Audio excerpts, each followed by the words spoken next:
വിശുദ്ധ കുരിശിൻ്റെ അടയാളത്താൽ ഞങ്ങളുടെ ശത്രുക്കളിൽ നിന്ന് ഞങ്ങളെ രക്ഷിക്കണമേ.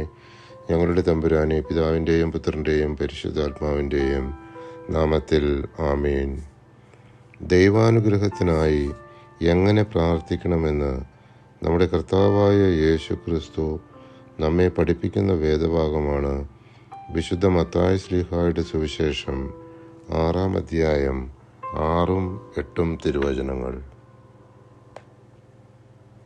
എന്നാൽ നീ പ്രാർത്ഥിക്കുമ്പോൾ നിന്റെ മുറിയിൽ കടന്ന് കതകടച്ച് രഹസ്യമായി നിന്റെ പിതാവിനോട് പ്രാർത്ഥിക്കുക. രഹസ്യങ്ങൾ അറിയുന്ന പിതാവ് നിനക്ക് പ്രതിഫലം നൽകും. നിങ്ങൾ ചോദിക്കുന്നതിന് മുമ്പ് തന്നെ നിങ്ങളുടെ ആവശ്യം നിങ്ങളുടെ പിതാവ് അറിയുന്നു. ദൈവാനുഗ്രഹത്തിനായി നമുക്ക് പ്രാർത്ഥിക്കാം.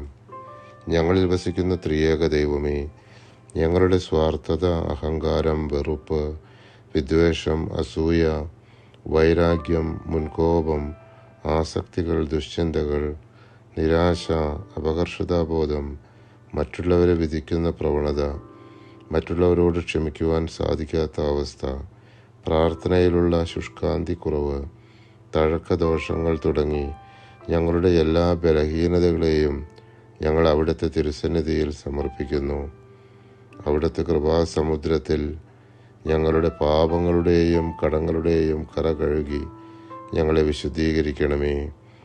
ഞങ്ങൾക്ക് നിർമ്മലമായ ഒരു ഹൃദയം നൽകി അവിടുത്തെ അനുഗ്രഹവർഷം ഞങ്ങളിലും ഞങ്ങളുടെ കുടുംബാംഗങ്ങളിലും ചൊരിയണമേ. ആമേൻ.